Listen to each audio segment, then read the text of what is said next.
London, 1815.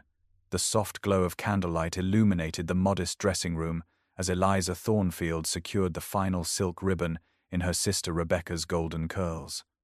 At 26, Eliza had long since abandoned the flutter of excitement that once accompanied such preparations. While Rebecca, barely 18 and blessed with the family's legendary beauty, chatted enthusiastically about the evening ahead, Eliza allowed her thoughts to wander. The familiar lecture from Aunt Lady Montgomery punctured her reverie as the formidable matron swept into the room, her critical gaze assessing both sisters with practiced efficiency. "Your gown is too simple, Eliza," she declared, fingering the modest blue silk with disapproval. "This is likely your last season to secure a match. At your age, men expect a woman to make some effort." Eliza nodded politely, having grown accustomed to such admonishments over the years. Her aunt was not being unkind, merely practical. After 8 seasons without a proposal, despite her respectable lineage and modest dowry, Eliza had earned the whispered designation of being on the shelf. Her crime was not merely her advancing age, but her unfortunate habit of speaking her mind in a society that prized demure silence in its young ladies, coupled with features that, while pleasant, lacked the breathtaking impact of her sister's beauty. The looking-glass reflected this truth without mercy. Dark chestnut hair pulled back in a simple style, intelligent hazel eyes that revealed too much of her thoughts, and a mouth too often curved in ironic observation rather than flattering smiles. As Rebecca twirled before them, exclaiming over the effect of her ivory satin against her perfect complexion, Eliza caught sight of their surroundings in the mirror.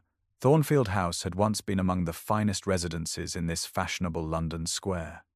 Now, the keen observer might notice the faded draperies, the carpets worn thin in high-traffic areas, and the subtle absence of silver trinkets that had gradually disappeared to pay mounting debts. Their father, the late Viscount Thornfield, had left them with little beyond an illustrious name. Eliza was under no illusions about her situation. Without beauty or fortune, her chances of marriage grew slimmer with each passing season. Her practical nature had already adjusted to this reality, filling her days with scholarly pursuits and botanical studies that brought her genuine pleasure, if not social advancement. "Do try to smile tonight, Eliza," Lady Montgomery instructed, adjusting her own elaborate turban. "The Harrington ball will be attended by several eligible bachelors. Perhaps if you refrained from discussing your unusual interests, you might yet attract some gentleman of moderate means." Eliza promised compliance, knowing she would likely end the evening in a quiet corner with the few matrons who appreciated her conversation. As the carriage was announced, she gathered her shawl, mentally preparing herself for another evening of polite rejection and social invisibility. Such was the lot of a plain, intelligent woman in want of fortune, and Eliza Thornfield had learned to bear it with quiet dignity. The morning after the Harrington ball dawned grey and damp, a typical London spring day that matched Eliza's subdued mood. The previous evening had unfolded exactly as anticipated. Rebecca had been surrounded by admirers while Eliza had spent most of the night discussing the merits of various translations of Homer with an elderly scholar who had seemed grateful for her company. She was in the morning room cataloguing plant specimens she had collected from the small garden behind their townhouse, when the sound of excited voices drew her attention. Lady Montgomery burst into the room, waving a cream-colored envelope bearing an elaborate wax seal, her face flushed with excitement in a manner Eliza had not witnessed in years. "A miracle has occurred," she announced, pressing one hand dramatically to her heart. "The Duke of Ravenscroft has invited us to stay at Blackwood Manor for a fortnight. Us, specifically, by name." "The Duke of Ravenscroft," Eliza repeated, the pressed flower in her hand momentarily forgotten. "But we haven't seen Alexander in 15 years. Why would he invite us now?" Lady Montgomery was too preoccupied with the implications of such an invitation to notice Eliza's use of the Duke's given name. The young Duke has been notably absent from London society since assuming the title 5 years ago, appearing only when duty demanded it. His vast fortune and handsome features had made him the most sought-after bachelor in England, despite his reputation for being reserved to the point of coldness. Rebecca entered the room, still in her morning gown, her golden curls tumbling around her shoulders. "What invitation, Aunt?" she inquired, stifling a yawn. When Lady Montgomery explained, Rebecca's blue eyes widened with interest. "A duke?" she breathed. "Certainly the most advantageous match we could hope for." Lady Montgomery nodded vigorously, already envisioning her younger niece as a duchess. "We shall need new gowns immediately." The Duke remembers our family connection from years ago, clearly. What a blessing your father was his godfather, though the connection has been sadly neglected since his death. As her aunt and sister immediately launched into plans for an appropriate wardrobe, Eliza found herself transported back 15 years, to summers spent at Blackwood Manor before her father's financial troubles had forced them to limit their social circle. She remembered a serious boy with thoughtful grey eyes who had shared her interest in botany, who had shown her secret corners of the vast gardens where rare specimens grew. Young Alexander had been her dearest friend during those golden summers, the only person who had never seemed to find her love of books and plants peculiar. They had been inseparable until his father, the old Duke, had deemed it inappropriate for his heir to spend so much time with a girl and had sent Alexander to boarding school. Their correspondence had continued briefly, filled with botanical observations and discussions of books they had both read, until it too had been discovered and forbidden. Eliza had not seen him since she was 11 years old. Now he was the Duke, and she was a spinster with fading prospects. Why would he remember her after all these years? The question tugged at her mind as she fingered the invitation. Lady Montgomery interrupted her thoughts. What a stroke of fortune for Rebecca. The Duke must be looking for a bride, and to specifically invite us suggests he remembers the connection between our families. Do you recall him at all, Eliza? He was several years older than you. Eliza nodded absently, unwilling to share the depth of her memories with her aunt. I remember him somewhat. He was kind. But as her aunt and sister continued their excited planning, Eliza could not suppress a small flutter of anticipation. Perhaps Alexander remembered their friendship too. The journey to Blackwood Manor took 2 days by carriage, the gentle rolling hills of Hampshire gradually giving way to more dramatic landscapes as they approached the Duke of Ravenscroft's ancestral seat. Eliza found herself pressed against the window as the imposing structure finally came into view, its Gothic spires reaching toward a leaden sky that threatened rain. The manor sprawled across the hillside like a slumbering beast, ancient and formidable, its grey stone walls weathered by centuries of wind and rain. Ivy climbed possessively up the eastern facade, partially obscuring mullioned windows that reflected no light, while gargoyles peered down from the roofline as if judging the newcomers approaching their domain. Lady Montgomery and Rebecca exclaimed appropriately over the grandeur, but Eliza found herself searching for the gardens she remembered, catching glimpses of manicured hedges and formal pathways beyond the gravel drive. As the carriage rolled to a stop before the broad stone steps, the massive oak doors swung open to reveal a tall figure, silhouetted against the warm light from within. The Duke descended the steps as footmen rushed to attend to the carriage, his movements fluid and controlled. Eliza felt her breath catch in her throat as she truly saw Alexander for the first time in 15 years. The laughing boy she remembered had been replaced by a man of imposing presence, his broad shoulders encased in a perfectly tailored coat of dark blue, his raven hair swept back from a face that might have been carved from marble for all the warmth it displayed.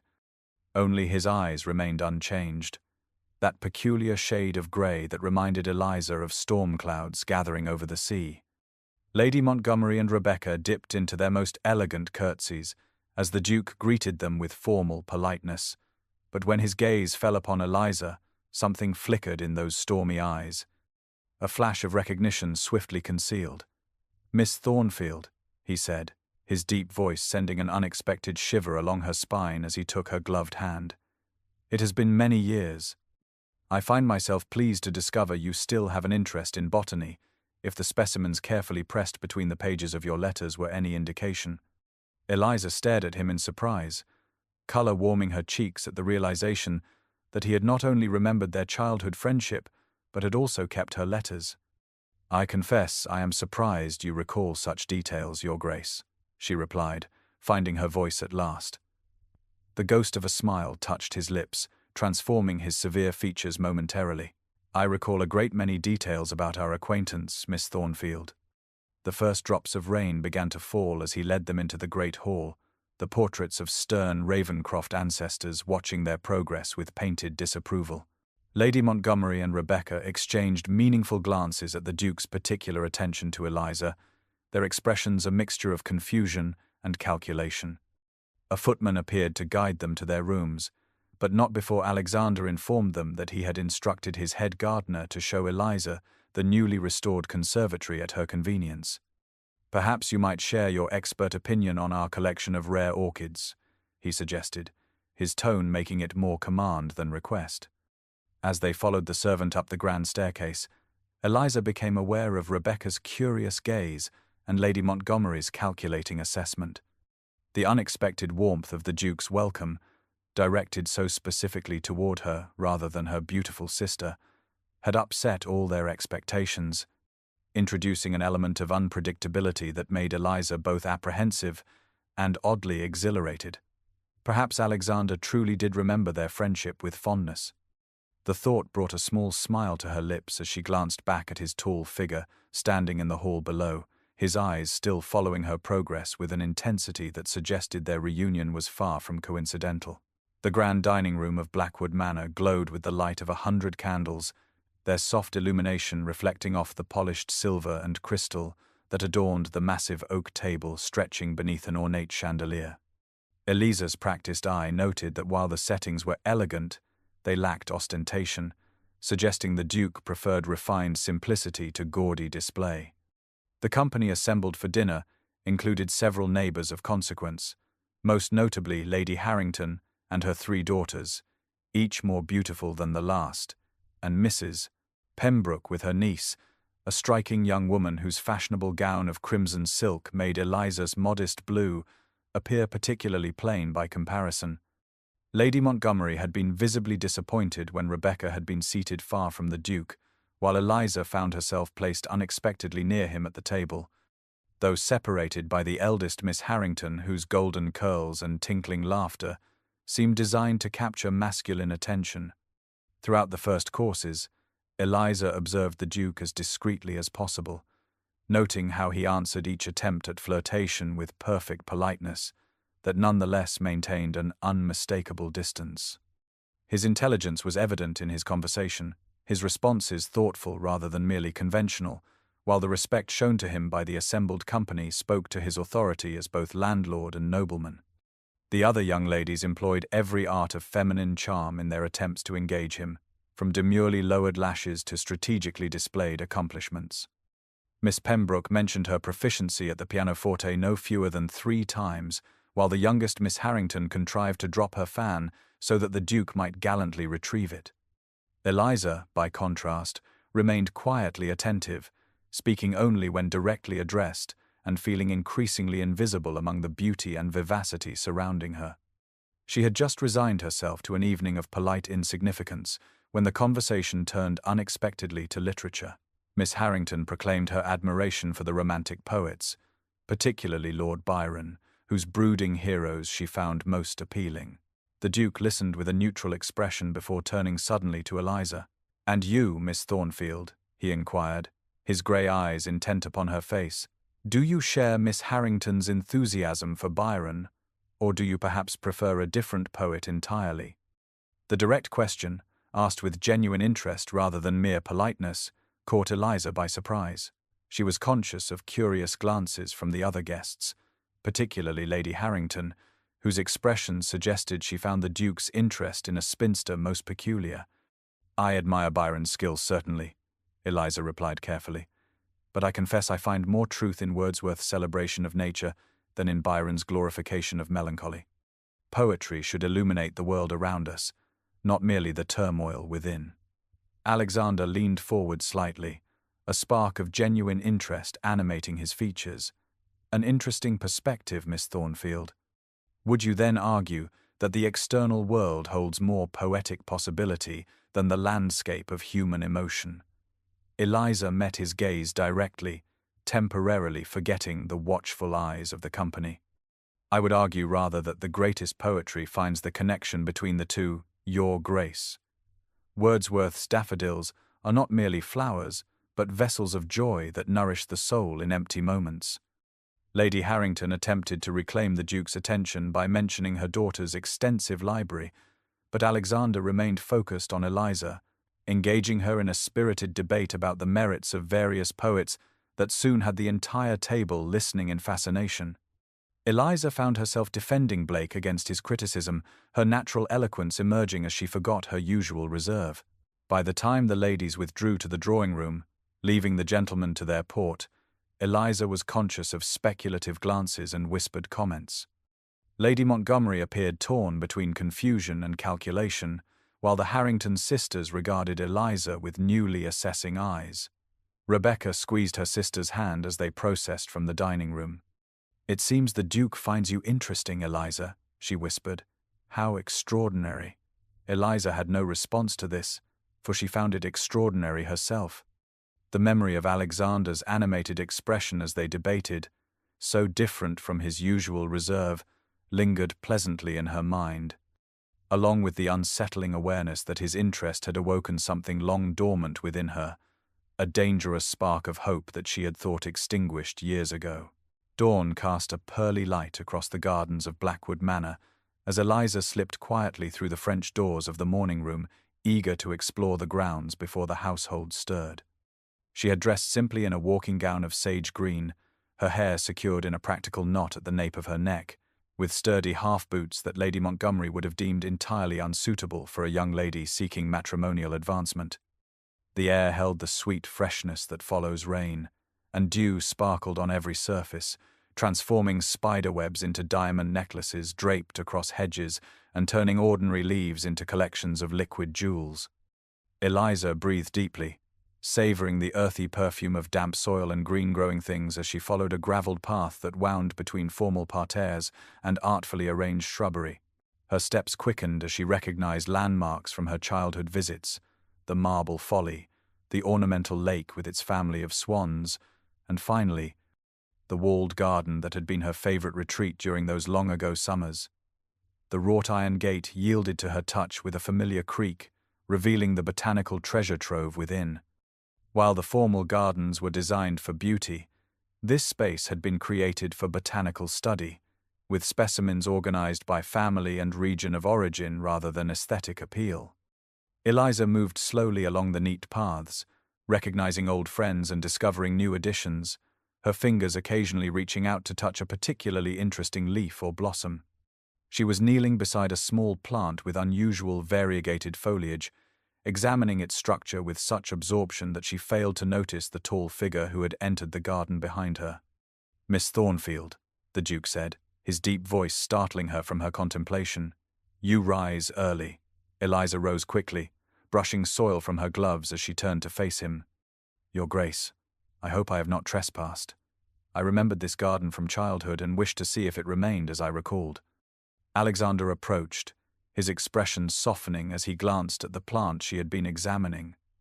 Cypripedium calceolus, he identified. The lady's slipper orchid, extremely rare in England now. This specimen was rescued from a woodland being cleared for farmland about 5 years ago. "I am impressed by your success in transplanting it," Eliza replied, professional interest momentarily overcoming her awareness of his proximity. "They are notoriously difficult to establish in cultivation, requiring specific soil fungi to thrive." "You are familiar with its requirements," the Duke observed, studying her with that same intensity she had noted at dinner. Eliza nodded, her enthusiasm for the subject overcoming her usual reserve. "My father permitted me to establish a small garden for native orchids at Thornfield. Before we had to sell the estate, I had collected 7 species, including a magnificent specimen of Orchis purpurea that took 3 years to flower." Alexander smiled then, a genuine expression that transformed his austere features and reminded Eliza powerfully of the boy she had once known. "You're the only person who has noticed that specimen in years," he said, gesturing to the modest plant. "Most visitors are too busy admiring the roses to see the true treasures." The garden fell silent save for the gentle buzzing of bees and the distant call of a thrush. Eliza was acutely aware of the Duke standing beside her, close enough that she could detect the faint scent of sandalwood that clung to his clothing. The morning sunlight caught in his dark hair, revealing threads of auburn that were invisible in less direct illumination. "Do you remember the botanical collections we made, Your Grace?" she asked softly. "The summer we competed to find the most unusual specimens in the woodland beyond the lake? I kept the pressed examples for many years." "I remember everything about those summers, Miss Thornfield," he replied, his voice equally quiet. "In fact, I still have my collection, properly mounted and labeled in your precise handwriting. You were most insistent about the importance of scientific nomenclature." Eliza laughed, a sound of genuine delight that brought a corresponding warmth to the Duke's eyes. "I was rather pedantic as a child, I fear." Alexander shook his head, his expression serious, despite the smile that lingered at the corners of his mouth. "You were exactly as you should have been, passionate about your interests and unwilling to compromise their integrity. I found it refreshing then, as I do now." He offered his arm in a gesture both courtly and companionable. "Perhaps you would do me the honor of touring the rest of the gardens. I have made some additions since your last visit that might interest you, including a small alpine house for mountain specimens." As they walked together through the dew-dampened grounds, Eliza found herself relaxing into conversation that flowed as naturally as if the intervening years had never separated them. The Duke of Ravenscroft, so cold and forbidding in society, showed no trace of that reserve as he described his botanical projects with genuine enthusiasm, his knowledge matching her own, and his observations demonstrating a depth of understanding she had rarely encountered. By the time they returned to the house for breakfast, Eliza had almost forgotten the disparity in their positions, responding to his questions and offering her own observations with an ease that felt both novel and strangely familiar, like returning to a beloved book long unread but instantly remembered upon opening. The tense conversation in Eliza's bedchamber crackled with Lady Montgomery's barely contained frustration as she paced before the window, her elaborate mourning cap bobbing with each emphatic gesture. Eliza sat at her dressing table, fingers working methodically at her embroidery while her aunt unleashed the lecture that had clearly been building since breakfast, when Alexander had once again engaged Eliza in conversation to the exclusion of the more eligible young ladies present. "I simply cannot understand what you think you are doing, Eliza," Lady Montgomery declared, pausing to fix her niece with an accusing stare. "3 days at Blackwood Manor, and you have monopolized the Duke's attention at every opportunity. It is most improper and entirely unfair to Rebecca." Eliza set down her needlework with deliberate calm. "I have done nothing to seek His Grace's attention, Aunt. We share certain intellectual interests, nothing more." Lady Montgomery made a sound of exasperation, her rings flashing as she waved one hand dismissively. "Intellectual interests, indeed. Do you imagine a man of the Duke's position seeks a blue-stocking wife who will bore his distinguished guests with discussions of plant specimens and obscure poetry? He requires a beautiful, accomplished young woman who will grace his home and provide him with heirs, not a plain spinster nearly on the shelf." The words stung despite Eliza's determination not to show it. At 26, she was well aware that society considered her matrimonial prospects all but exhausted. Still, the reminder of her perceived deficiencies from her own family member struck a particularly tender spot. "Rebecca is the beauty of the family," Lady Montgomery continued, her voice softening slightly as she sat beside her niece. "She has been trained for precisely such a match. Your insistence on engaging the Duke in these conversations diverts his attention from where it should naturally fall. I beg you to consider your sister's future and remove yourself from his path." Eliza looked down at her hands, practical hands with a few calluses from gardening rather than the unblemished softness prized in young ladies of quality. "What would you have me do, Aunt?" she asked quietly. "Pretend ignorance when he speaks to me? Feign disinterest in subjects that genuinely engage us both?" Lady Montgomery patted her arm in a gesture meant to be conciliatory. "Simply make yourself less available, my dear. Claim a headache when he suggests a walk. Remain with the older ladies during social hours. Allow Rebecca the opportunity to display her considerable charms without competition." With a rustle of silk, she rose and moved toward the door. "I am thinking only of what is best for all concerned." A man in the Duke's position cannot marry where he pleases without consideration of society's expectations. Remember that, Eliza, and spare yourself inevitable disappointment. Left alone, Eliza crossed to the window, gazing out at the gardens where she and Alexander had walked that morning, discussing the relative merits of different propagation methods for difficult alpine species. Her aunt's words echoed uncomfortably in her mind, reinforcing doubts that had already begun to surface. Whatever connection she felt with Alexander, society would deem it entirely inappropriate for the Duke of Ravenscroft to ally himself with a penniless spinster when beautiful heiresses awaited his choice. Later that afternoon, seeking solitude to collect her thoughts, Eliza made her way to the library. She had nearly reached the heavy oak door when voices from the adjacent sitting room caught her attention, the distinctive tones of Lady Pembroke and Miss Harrington carrying clearly through the partially open door. "It is the most absurd thing I have ever witnessed," Lady Pembroke was saying with barely suppressed amusement. The Duke of Ravenscroft, who could have his pick of the finest young ladies in England, spending hours discussing flowers with a spinster. Miss Harrington laughed, a sound like breaking glass. Perhaps he finds her lack of beauty restful. One cannot be constantly dazzled after all. "Poor Miss Thornfield," Lady Pembroke replied, her voice dripping with false sympathy. At her age, she should know better than to set her sights on a duke. The desperation of these aging, unmarried women is truly pitiable. Eliza stepped back, her cheeks burning with humiliation. She turned quickly, seeking escape, only to collide with a solid figure behind her. Alexander's hand steadied her, his touch firm but gentle on her upper arms. His expression as he looked down at her was difficult to interpret, a mixture of concern and something darker, almost angry. From his position, he must have heard every word of the cruel exchange. "Miss Thornfield," he said quietly, his voice pitched for her ears alone. "I was coming to ask if you would join me in examining some botanical texts I recently acquired, but perhaps you would prefer the garden. The air seems rather stifling indoors at present." The quiet understanding in his tone nearly undid her composure. She managed a nod, unable to trust her voice, and allowed him to guide her toward a side door that led directly to the terrace.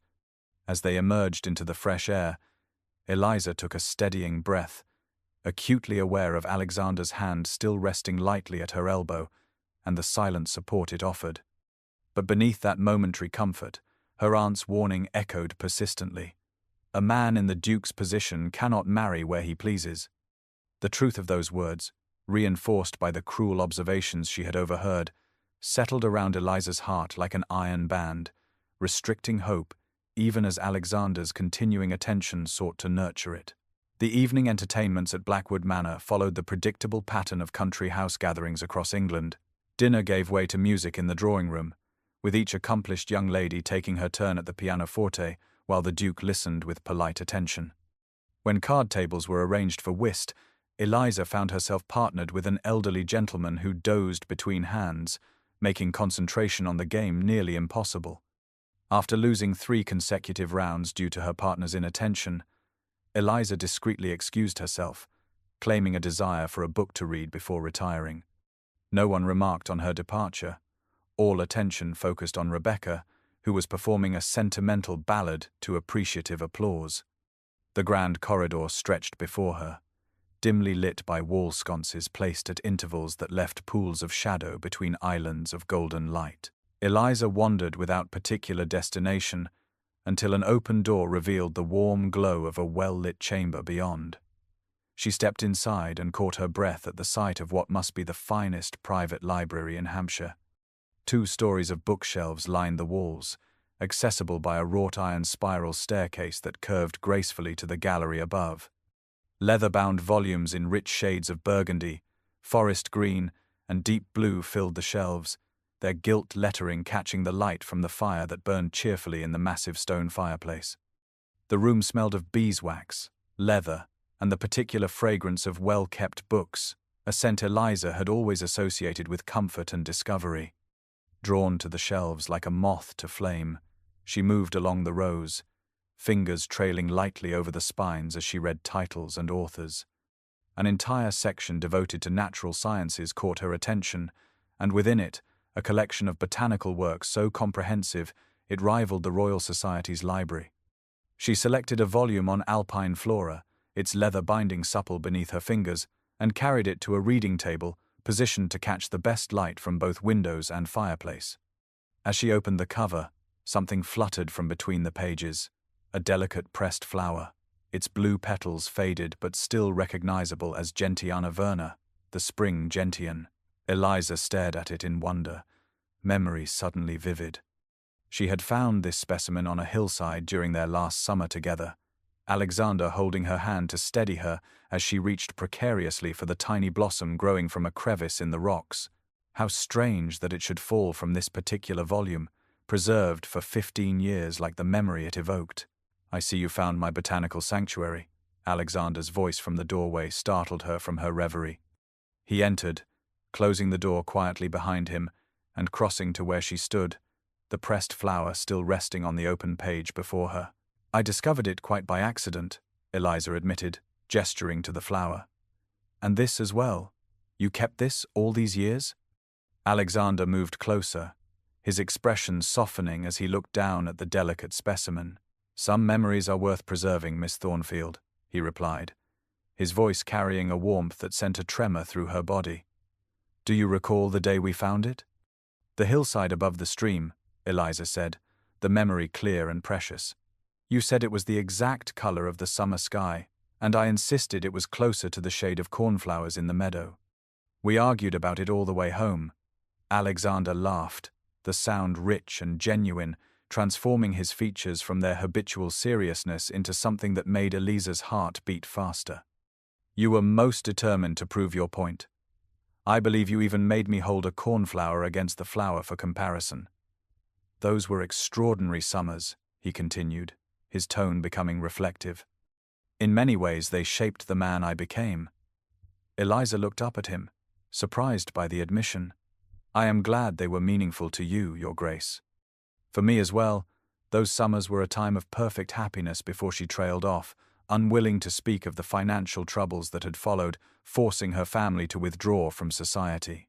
Before life intervened, Alexander finished for her, understanding evident in his expression. "We have both faced challenges since those days, I think." He gestured to the shelves surrounding them.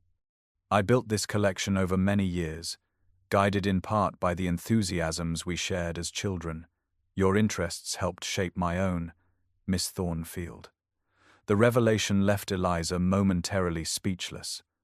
That her childhood companion had carried their shared passion through to adulthood, had constructed this temple to knowledge with her influence, however distant, was almost too much to comprehend. "I am honored to have played even a small role in the creation of such a magnificent library," she said finally. Alexander moved to the fireplace, his tall figure outlined by the dancing flames. "Not a small role, Eliza," he said softly, using her given name for the first time since their reunion. He turned to face her, his expression more open than she had yet seen it.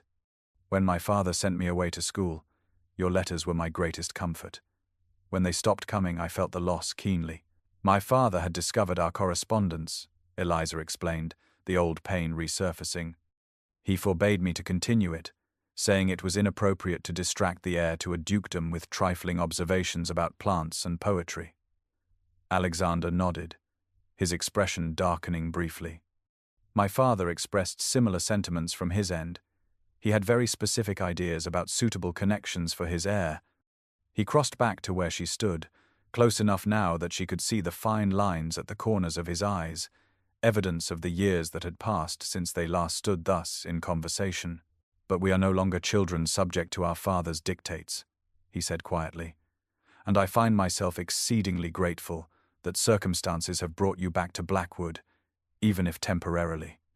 The moment stretched between them, charged with unspoken feelings and shared memories. Then a clock chimed somewhere in the depths of the house, breaking the spell. Alexander stepped back, his expression composing itself once more into its customary reserve, though his eyes remained warm as they rested on her face. "It grows late," he said. "May I escort you back to the drawing room, or would you prefer to borrow the book for evening reading?" "I should like to borrow it if you don't mind," Eliza replied, carefully replacing the pressed flower between the pages where it had rested for so many years. As she followed Alexander from the library, Eliza cradled the book against her chest like a talisman, her mind reeling with the implications of their conversation and the evidence of feeling it suggested. Whatever Lady Montgomery and society might believe about the impossibility of connection between them, the preserved flower and Alexander's words told a different story, one that made hope flutter dangerously in her heart, despite all caution. The week at Blackwood Manor passed in a pleasant rhythm of morning walks, afternoon activities, and evening entertainments. For Eliza, each day brought new discoveries, both of the estate and, more intriguingly, of the man who owned it. Despite Lady Montgomery's continued attempts to promote Rebecca's interests, Alexander sought Eliza's company with flattering consistency, though always with proper decorum. On the 5th day of their visit, a rainstorm confined the party to indoor pursuits. While most gathered in the drawing room for music and conversation, Eliza excused herself to return a botanical volume to the library. The vastness of Blackwood Manor, with its numerous corridors and identical doors, proved treacherous to navigate alone. After several wrong turns, Eliza found herself in an unfamiliar wing, the portraits on the walls offering no guidance, as stern ancestral faces gazed down at her with identical expressions of aristocratic disdain.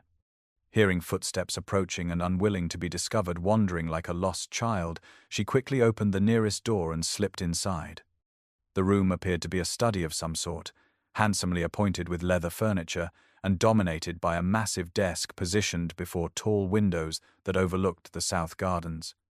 Rain streaked the glass, creating wavering patterns that matched Eliza's discomfiture at having entered the Duke's private domain uninvited. She had just decided to slip back into the corridor and continue her search for the library when voices approached from outside. With no time to escape, Eliza did the only thing possible.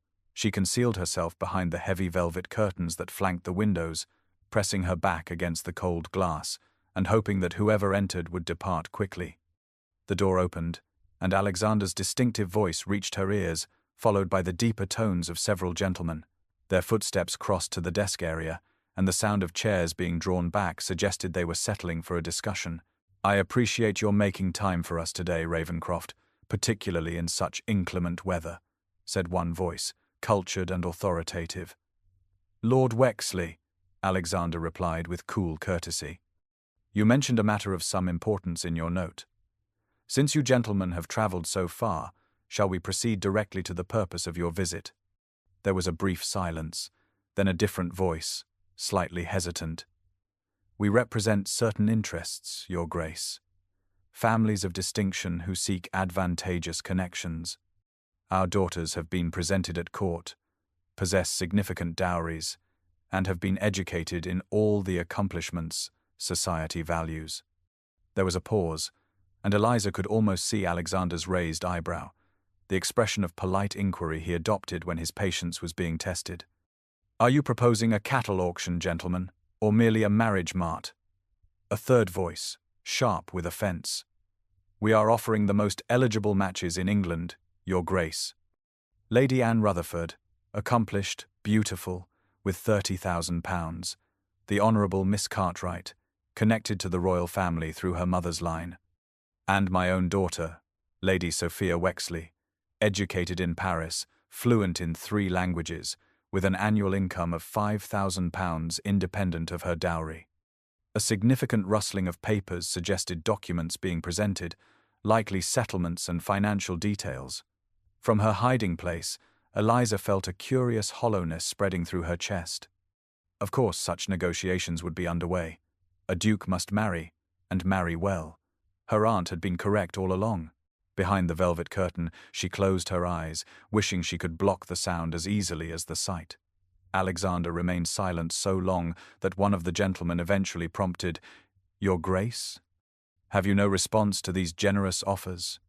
When the Duke finally spoke, his voice had a quality Eliza had not heard before, a steely resolve beneath the customary control.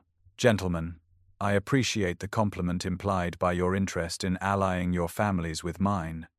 However, I must decline all 3 proposals.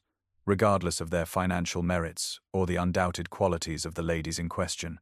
One of the men spluttered in evident shock. "Decline? Without consideration? May we ask why, Your Grace?" There was the sound of a chair being pushed back, footsteps crossing to the window so near that Eliza held her breath, certain she would be discovered. When Alexander spoke again, he was so close that she could have reached out to touch him through the curtain. "I cannot marry where my heart does not reside," he said simply. "There is only one woman I have ever considered as my duchess, and her worth cannot be measured in pounds or connections." The room fell silent save for the persistent drumming of rain against the windows. Then Lord Wexley spoke again, his tone considerably cooler than before. "I see. We had heard rumours, of course, but did not credit them. You refer to the Thornfield girl, I presume. The spinster with the interest in plants." Eliza's heart seemed to stop entirely, then resume at double its normal pace. Another man laughed shortly. "Come now, Ravencroft. The girl is nearly on the shelf, without fortune or extraordinary beauty. Surely a momentary infatuation isn't worth sacrificing such advantageous connections." "My feelings for Miss Thornfield are neither momentary nor a matter for public discussion," Alexander replied, his voice carrying a warning that even Eliza, hidden and breathless, could recognize. "Now, gentlemen, I believe our business is concluded." The sound of chairs scraping back and papers being collected preceded footsteps moving toward the door. Just before it opened, Lord Wexley offered a parting observation. "Society has expectations of men in your position, Ravencroft. To disregard them entirely for sentimental reasons is both foolish and potentially damaging to your family's legacy." When the door closed behind the departing visitors, Eliza remained frozen in place, afraid to move, afraid even to breathe. After a moment, she heard Alexander sigh heavily, followed by the sound of a cabinet being opened and the clink of glass against glass. Then his footsteps crossed back to the desk, and silence fell again, broken only by the rain and the occasional rustle of papers. Eliza's mind raced with the implications of what she had overheard. "There is only one woman I have ever considered as my duchess." Could he truly mean her? The possibility seemed too extraordinary to credit, yet his defense of her to those powerful men had been unmistakable. She needed to escape, to find solitude to make sense of these revelations. With utmost care, she peered through a tiny gap in the curtains. Alexander sat at his desk, his back to her, apparently absorbed in documents. Moving with exquisite caution, Eliza eased from her hiding place and crept toward the door, her slippers silent on the thick carpet. She had nearly reached it when a floorboard creaked beneath her weight. Her heart seemed to stop as Alexander turned, his expression changing from surprise to something unreadable as he recognized her. "Miss Thornfield," he said quietly. "How long have you been there?" Eliza fled through the corridors of Blackwood Manor, her heart pounding so loudly she was certain it must echo from the walls. She had no clear recollection of responding to Alexander's question or of making her escape from the study, only a blur of stammered excuses about being lost and seeking the library. She found refuge finally in a small sitting room, mercifully empty, where she sank onto a window seat, pressing her feverish forehead against the cool glass. Outside, the gentle rain had intensified into a proper storm, lightning occasionally illuminating the gardens in brief, ghostly tableaux before plunging them back into grey obscurity. Thunder rolled across the grounds, nature providing a dramatic accompaniment to the tumult in her own breast. "There is only one woman I have ever considered as my duchess." The words replayed themselves endlessly in her mind, tantalizing in their implication yet impossible to fully credit.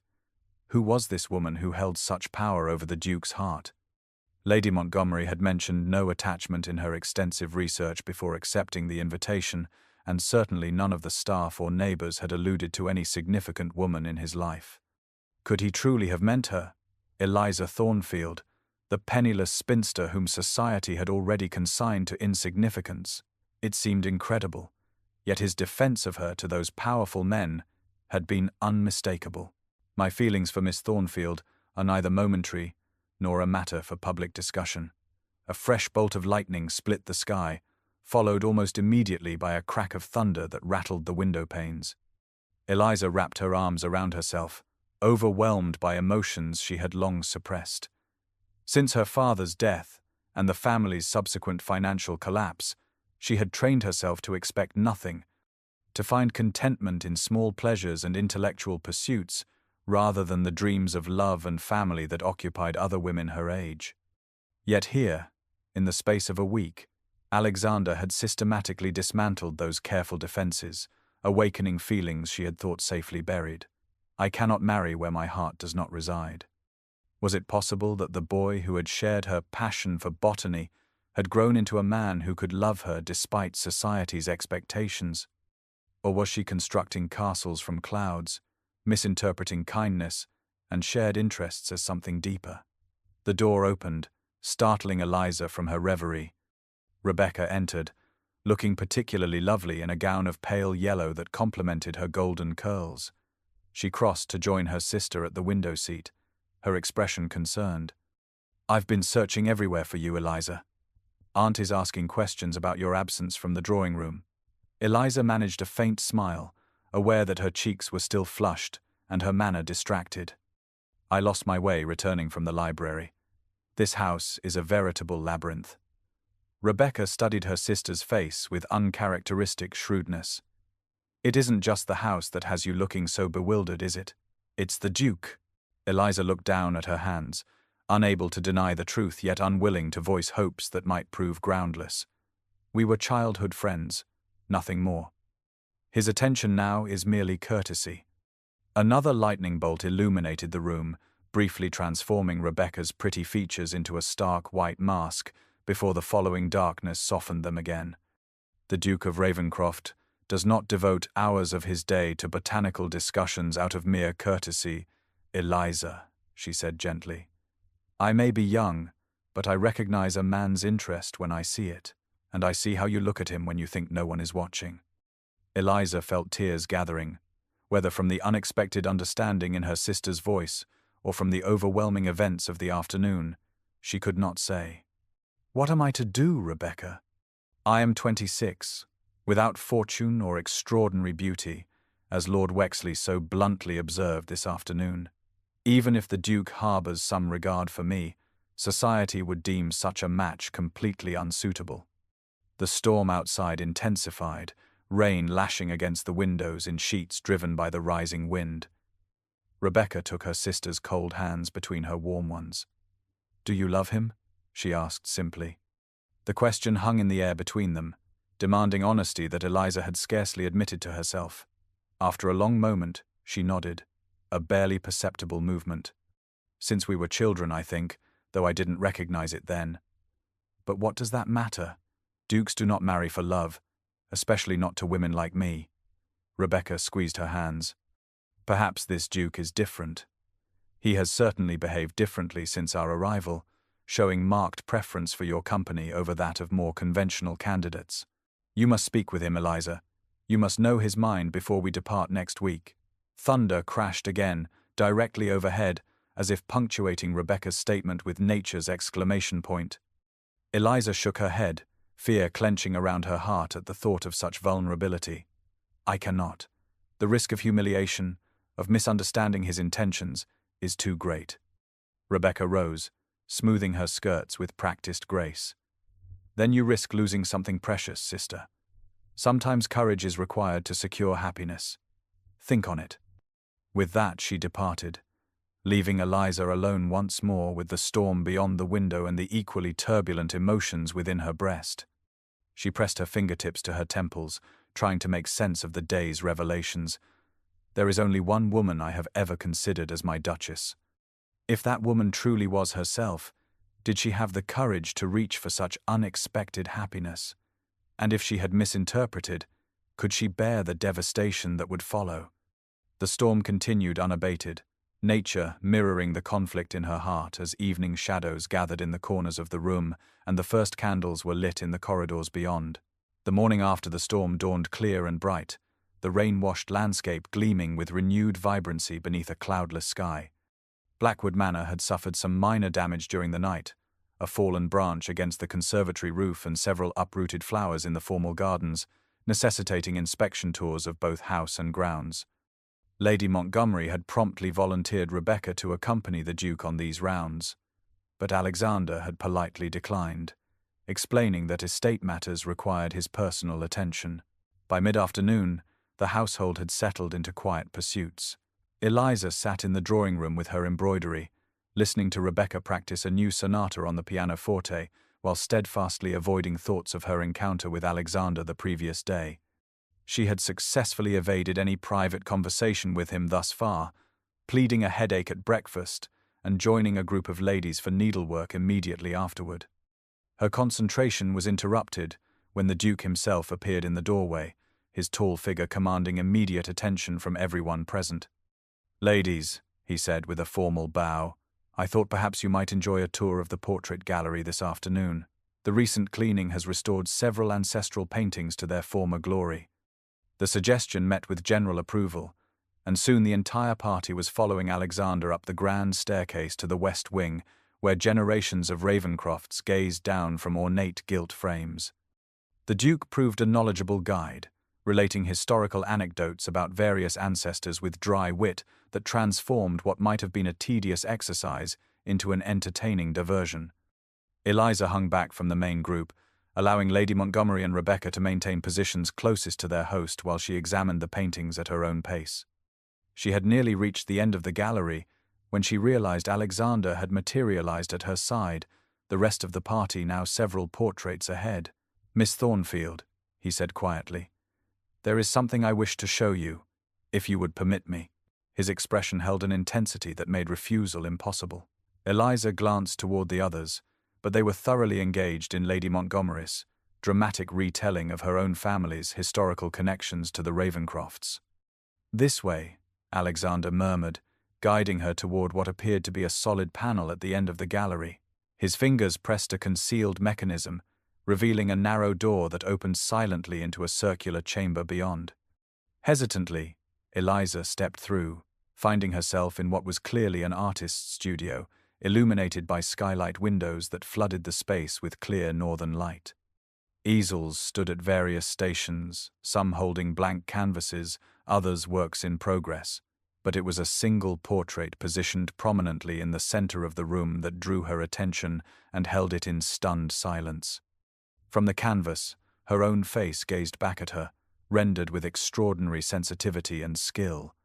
The artist had captured not merely her physical features, the chestnut hair and thoughtful hazel eyes, but something more elusive, an essence of character that few had ever troubled to perceive. It was herself, as she had never seen herself, beautiful not in the conventional manner of Rebecca or the Harrington sisters, but with a luminous intelligence and quiet dignity that transformed her ordinary features into something remarkable. Alexander stood beside her, watching her reaction with evident apprehension. "I began it after your last letter arrived," he said softly. "When correspondence between us was forbidden, I found I could not bear to lose your image as well as your words.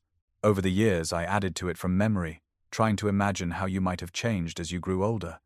Eliza tore her gaze from the portrait to stare at him in wonderment. "You painted this," she whispered. "From memory." Alexander nodded, a faint flush coloring his cheekbones. "I took up painting at school as a way to preserve the botanical specimens we collected. Later it became a refuge from the expectations that increasingly closed around me. This room has been my sanctuary since inheriting the title, the one place where I can be simply Alexander rather than the Duke of Ravencroft." Eliza moved closer to the painting, noting the exquisite attention to detail, the delicate rendering of expression that suggested the subject was just about to speak on some matter of importance. "You captured my very essence," she said softly. "How is that possible when we have been separated for 15 years? Alexander stepped beside her, his gaze moving between the portrait and her living face. "I've carried your image in my mind since we were children," he admitted, his voice low and intense. "You were my dearest friend, the only person who saw me, not my title. When my father severed our connection, it was like losing a vital part of myself." His hand lifted as if to touch her face, then dropped back to his side. "I never forgot you, Eliza, not for a single day."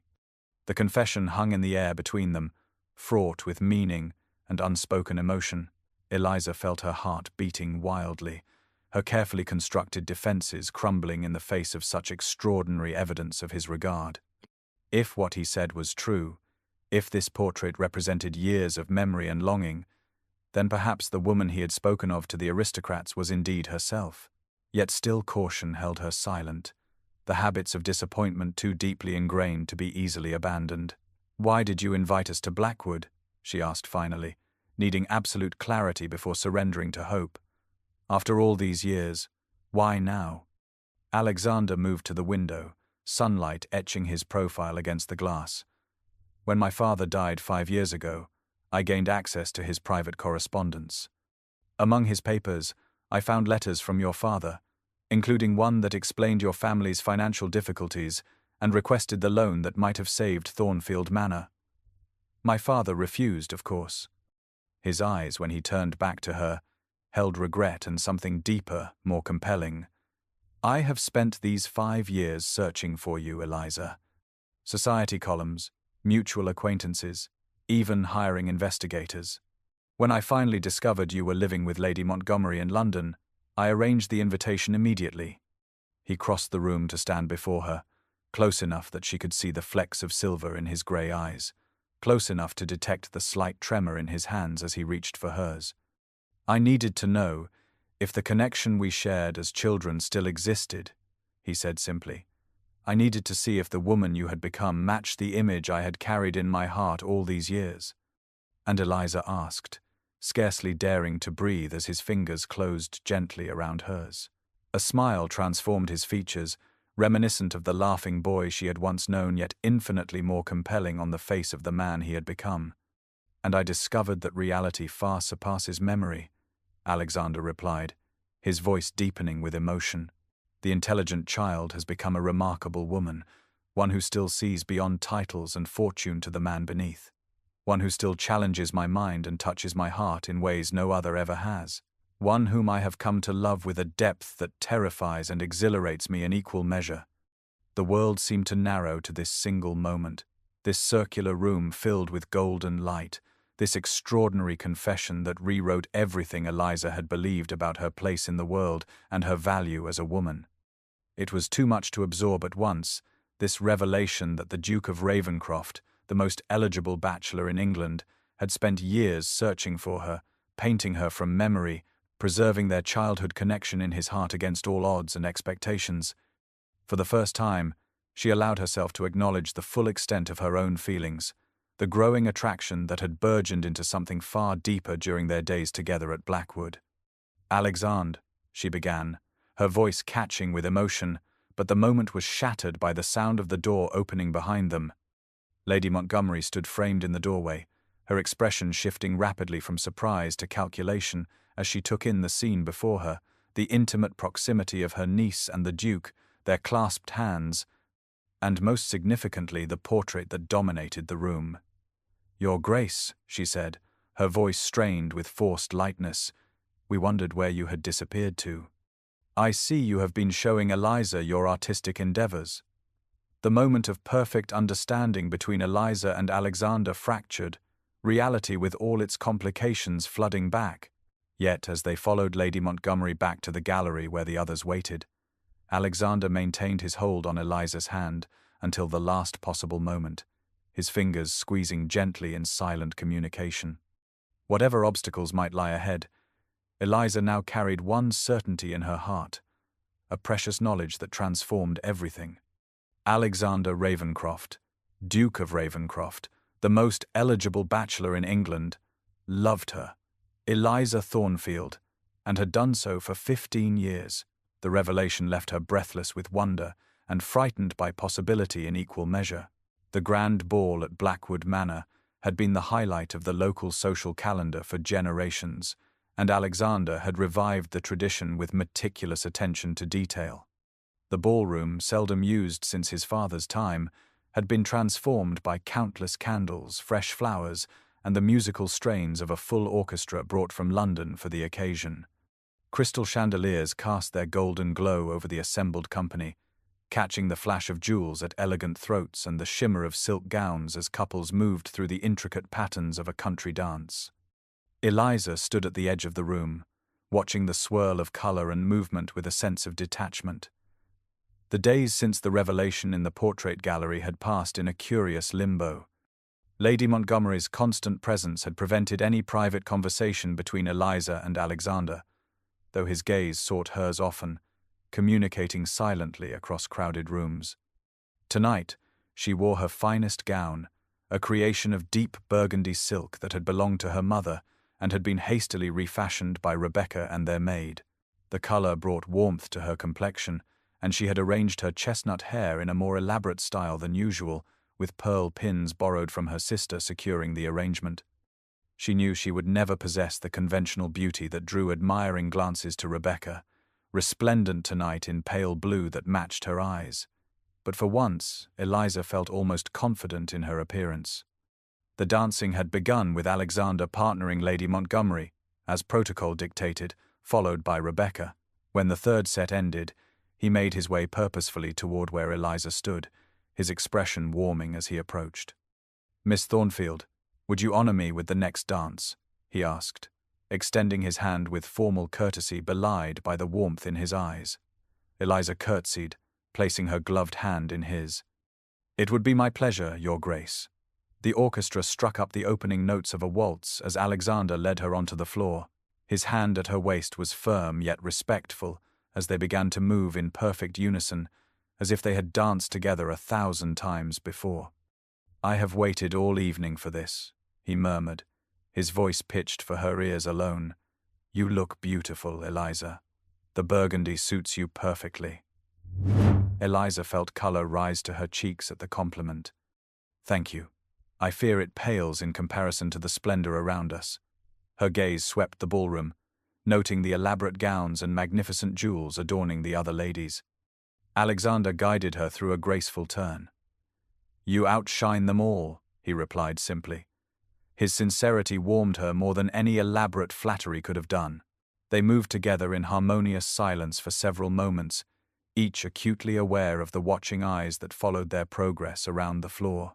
"I have been thinking about what you showed me in the studio," Eliza said finally. "The portrait. It is extraordinary, Alexander." "My small talent hardly does justice to the subject," he replied, his gaze intensifying. "There is so much I wish to say to you, Eliza, but this is hardly the venue for such conversation. When the dancing ends, perhaps you might step onto the terrace for some fresh air. I could join you there in a few minutes." Before Eliza could respond, the music drew to a close. Alexander escorted her from the floor, his hand lingering briefly over hers before he was claimed by Lady Harrington for the next dance.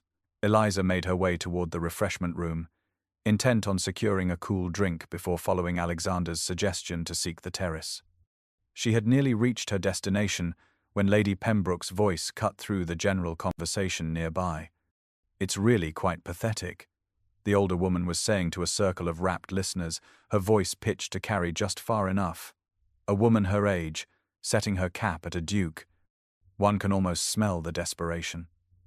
Eliza froze, aware that several heads had turned in her direction, expressions ranging from embarrassed discomfort to poorly concealed amusement. A gentleman Eliza didn't recognize spoke in response, his tone mockingly concerned. "Come now, Lady Pembroke. Miss Thornfield is hardly ancient, merely well past her prime, and remarkably persistent despite it." The lady simpered behind her fan. "When one has failed to secure any husband for over 8 seasons, I suppose even the most inappropriate target becomes tempting, particularly when financial circumstances are as strained as the Thornfields are rumored to be." The implication was unmistakable that Eliza was attempting to trap Alexander for his fortune, using feminine wiles to compensate for her lack of youth and beauty. The assembled listeners tittered nervously, several glancing in Eliza's direction to gauge her reaction. She stood rigid with humiliation, her face burning and her throat tight with unshed tears. "I believe you misspeak, Lady Pembroke." Alexander's voice cut through the moment like a blade, cold with controlled fury. All conversation in the vicinity ceased as the Duke of Ravenscroft stepped into the circle, his expression thunderous. "To imply that Miss Thornfield has set her cap for anyone, let alone myself, is both incorrect and unconscionably rude. His gaze swept the gathered company, who seemed collectively to shrink beneath his displeasure. I hold Miss Thornfield in the highest esteem for her intelligence, dignity, and character, qualities that appear in notably short supply among certain members of our present company. Lady Pembroke had gone quite pale, her fan working furiously.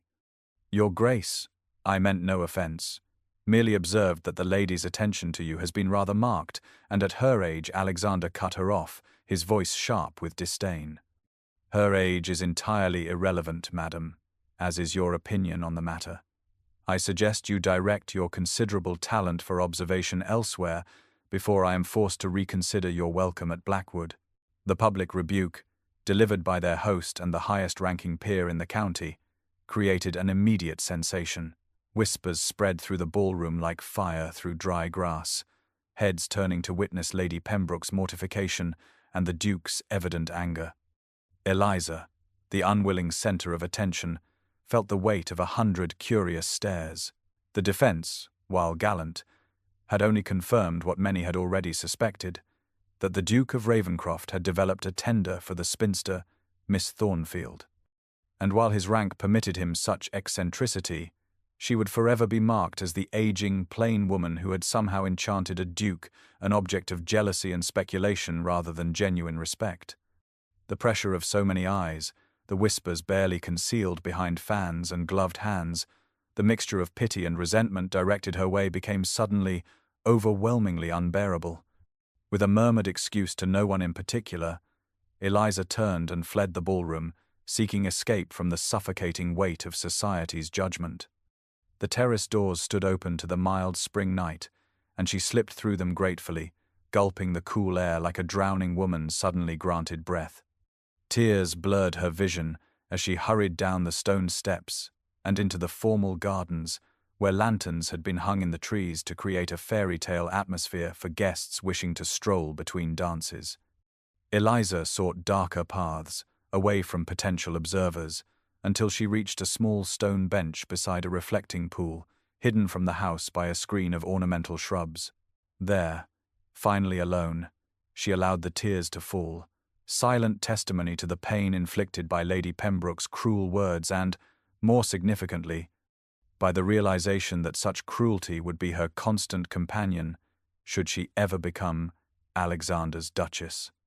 She had known, of course, that society would deem such a match unsuitable, but the reality of facing such censure, the public humiliation of being dismissed as desperate and past her prime, was far more devastating than she had anticipated. How could she subject Alexander to such disapproval? How could she bear it herself?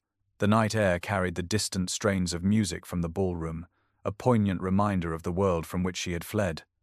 A world where her presence at Alexander's side would always be met with raised eyebrows and whispered commentary, forever the unsuitable choice, the woman not quite good enough for the Duke of Ravenscroft. The night air had grown cooler as Eliza sat by the reflecting pool, her tears gradually subsiding into a dull ache of resignation. The garden around her was still except for the occasional rustle of leaves in the gentle breeze and the distant strains of music drifting from the ballroom. Moonlight silvered the surface of the pool, transforming the formal plantings into mysterious shapes of varying darkness. She had spent perhaps a quarter-hour in this secluded spot, when the sound of approaching footsteps on the gravel path alerted her to another's presence. She rose quickly, wiping away the last traces of tears and preparing to excuse herself should she encounter another guest seeking refuge from the heat of the ballroom. But it was Alexander who emerged from between the ornamental shrubs, his white evening attire gleaming in the moonlight as he moved purposefully toward her. "Eliza," he said softly, relief evident in his voice. "I have been searching the gardens for you." "Your Grace," she responded automatically, her emotions too raw for anything more personal. "I apologize for leaving so abruptly. I required some air." Alexander stepped closer, close enough that she could see the concern etching lines around his eyes. "Lady Pembroke has been removed from the ball," he informed her. His tone suggesting this outcome gave him considerable satisfaction. Her behavior was unconscionable. "What she said was merely what everyone thinks," Eliza replied, unable to keep the bitterness from her voice. That I am a spinster past her prime, setting her cap at a duke out of desperation. She turned away, unwilling to see pity in his eyes. They are not entirely wrong, are they? I am 26, without fortune or extraordinary beauty. By society's standards, I am indeed past my prime.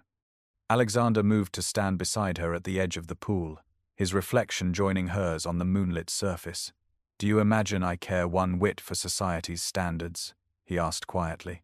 Eliza glanced up at him, struck by the intensity of his expression.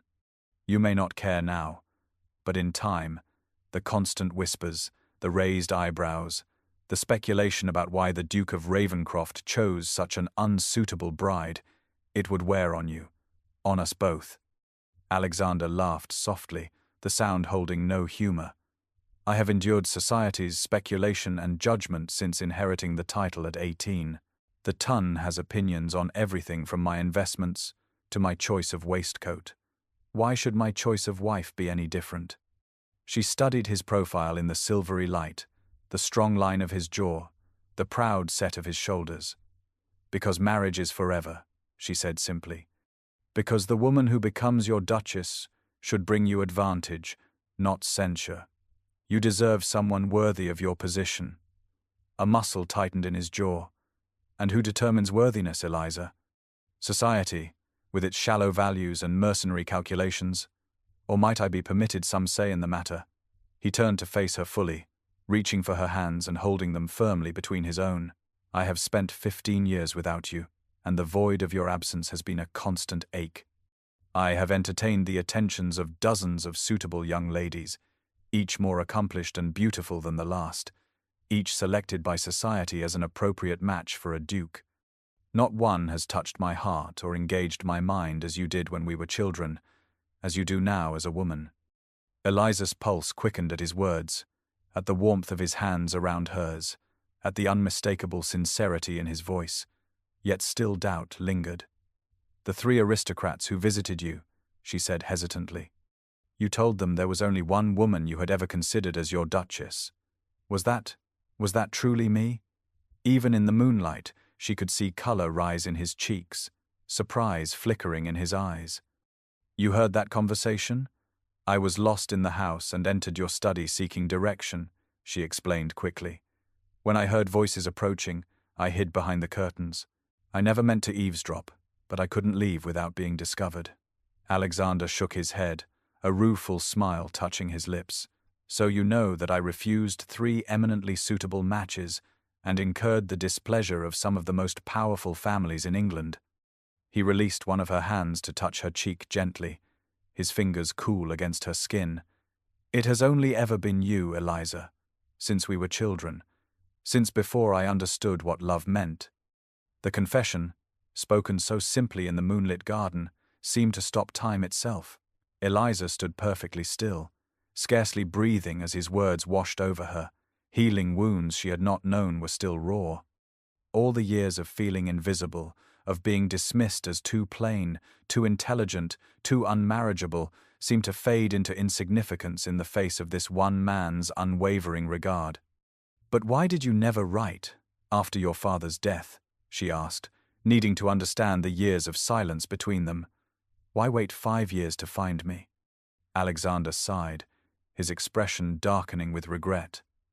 "My father left the dukedom in considerable disarray. There were debts, mismanaged properties, legal challenges to certain investments. I spent those first years putting our affairs in order, establishing myself as a competent steward of the title. I could not in good conscience seek you out until I had secured my position and could offer you the protection of a stable future. And then, when I finally had the freedom to search for you, you had vanished from society. Your father's death, your family's financial collapse, all of it had transpired without my knowledge." He drew her closer, his voice dropping to a near whisper. "When I finally discovered your whereabouts, I arranged this house party with one purpose only, to discover if the woman you had become still matched the girl I remembered, if the connection we once shared could be rekindled after so many years apart." Eliza gazed up at him, hardly daring to believe what she was hearing. "And what did you discover?" she asked softly. Alexander smiled, the full, unreserved smile that transformed his features and reminded her powerfully of the boy he had been. I discovered that my memory, treasured though it was, paled in comparison to reality.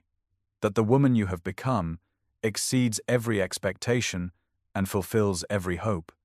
That despite the years and distance between us, my heart recognizes yours as if no time had passed at all.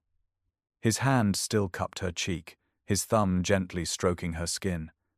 I love you, Eliza Thornfield. I have loved you since we were children, collecting botanical specimens and arguing about proper classification. I will love you until my last breath, regardless of what society might think of the match. The words, spoken with such simple conviction, broke through the last of Eliza's defenses. Tears welled in her eyes again, but these were tears of a different nature entirely, born of joy rather than humiliation. I love you too, Alexander, she whispered. I think perhaps I always